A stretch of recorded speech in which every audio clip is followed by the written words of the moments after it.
Hello, brothers and sisters. Thanks for joining me again. Hey, I saw this story yesterday about Keir Starmer saying we were going to all get digital IDs in the UK, and it was all for our own good.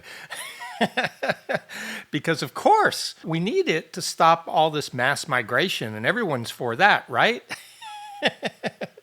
So I saw this story in the Metro. Let's see what it says here about this whole thing. Petition calling on Keir Starmer to scrap digital ID cards hits 1 million. Over 1 million people have signed a petition opposing Sir Keir Starmer's plans to make every adult in Britain have a digital ID card. The Prime Minister said the so-called Brit cards will make it tougher to work illegally in this country, making our borders more secure. Right there, my mom would hate this. Calling it the Brit card, my mom always said she wasn't British. She always said she was Scottish. And I think there are quite a few people that would agree with her that they're not British. But critics say they will do nothing to curb illegal migration and leave personal information of millions at risk of data leaks and cyber attacks. Yeah, these IDs, what are they going to do? Like, okay, you got to have an ID card so you can get a job and so you can get housing. Don't you already have to have like a national security number to do that? It's going to help with migration when we've got, I don't know, what is it, about 70,000 migrants have come over that are illegals, but really they give them all legal status really quick without vetting them. So there's really like more like 700,000 total migrants.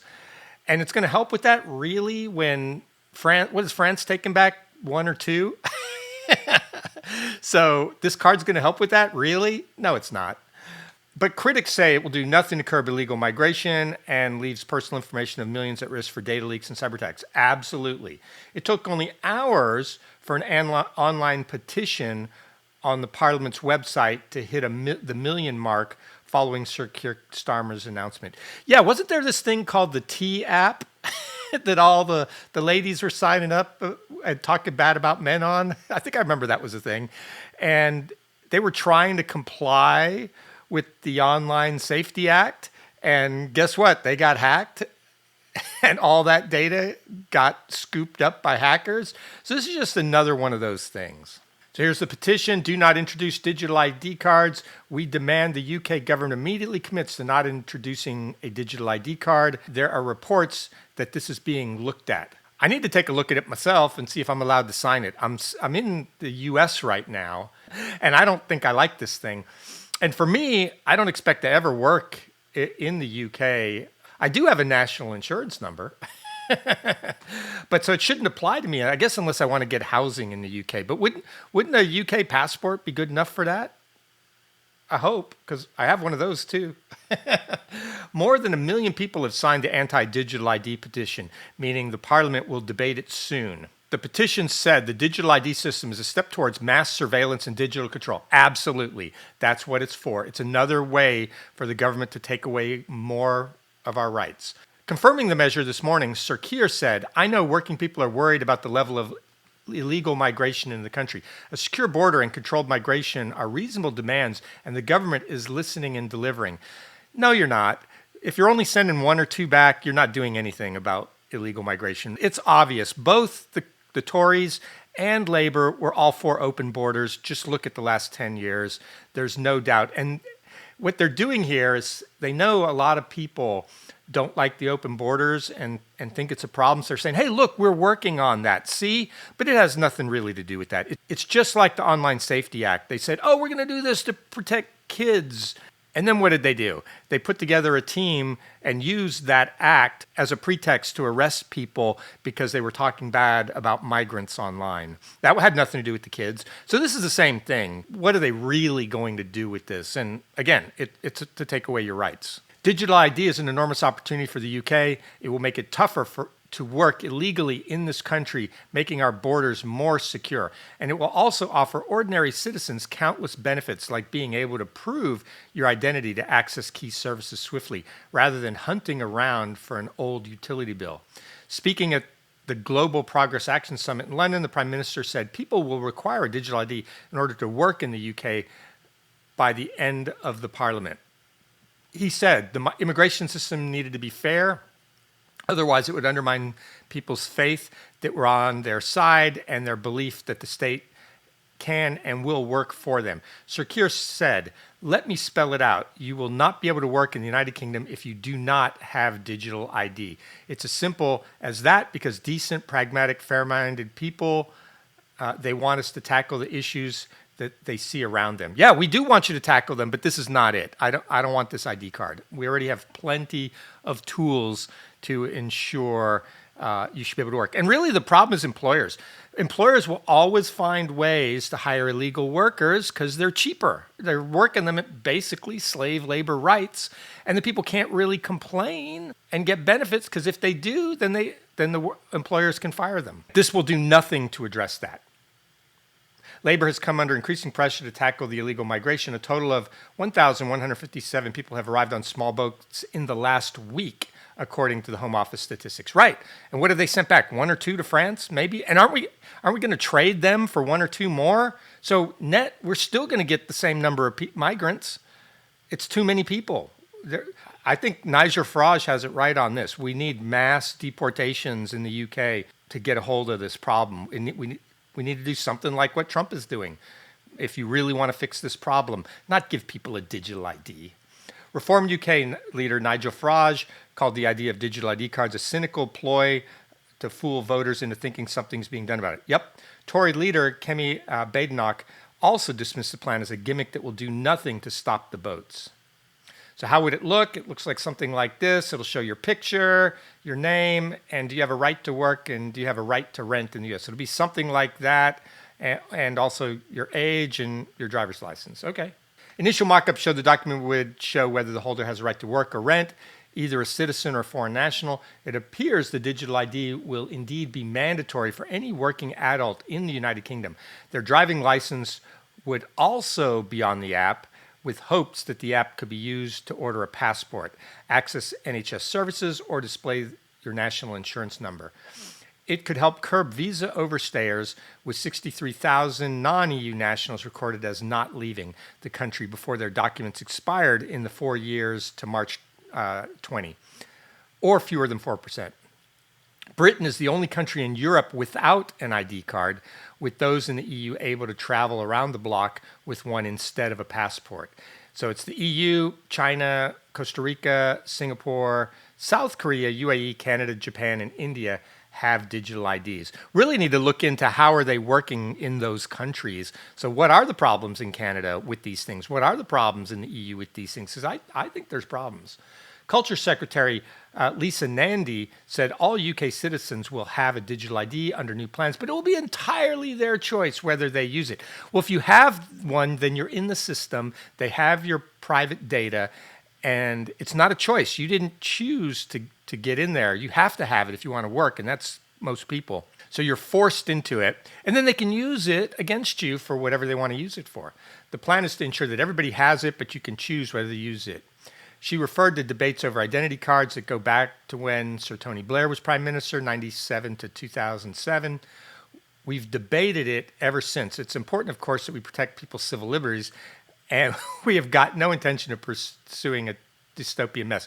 That's kind of funny, because the UK already is a dystopian mess. Just watch some of my Free Speech UK style episodes. The two-tier justice. So it's funny when they talk about we want to protect civil liberties. Hey, Nandy, you're not protecting civil liberties today.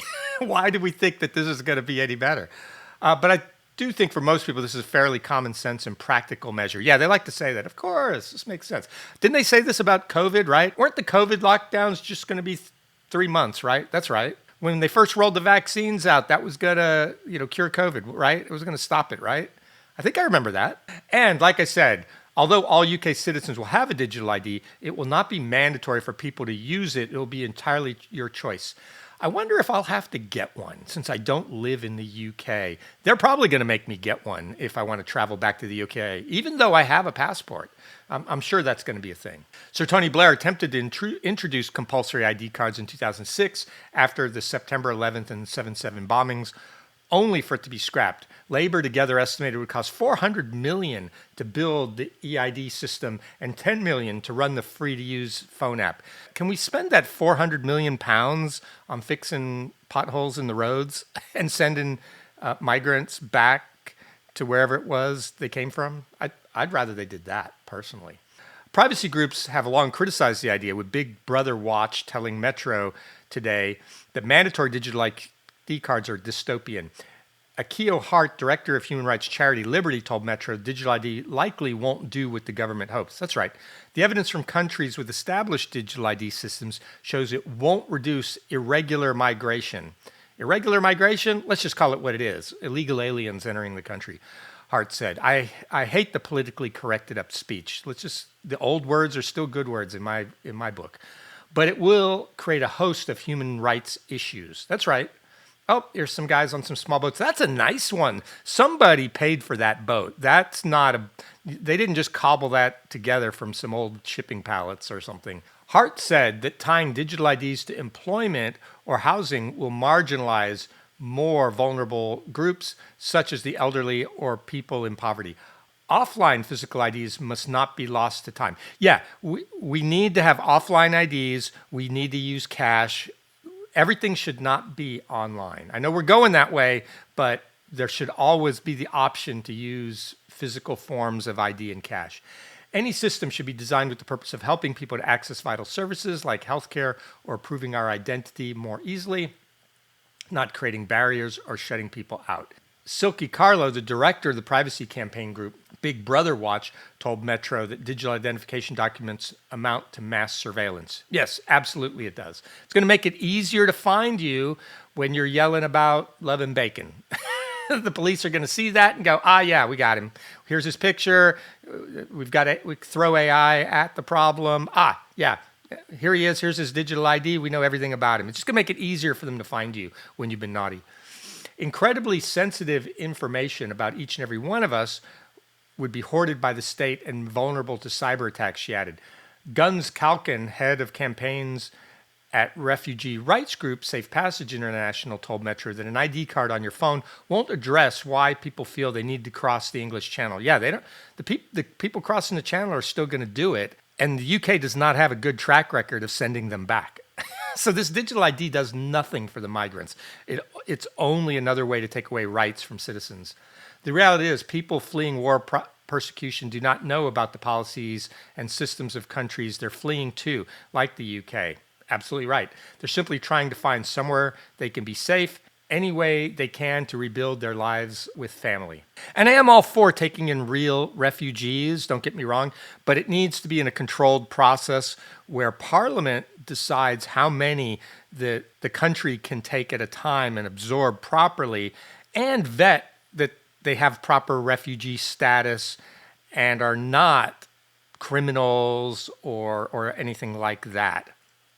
So it has to be a controlled process, and then refugees and other types of migration are fine with limits. But right now, there's no limits. While 54% told YouGov in 23 that they back mandatory ID cards, most people in the UK haven't been keen on Starmer's plans.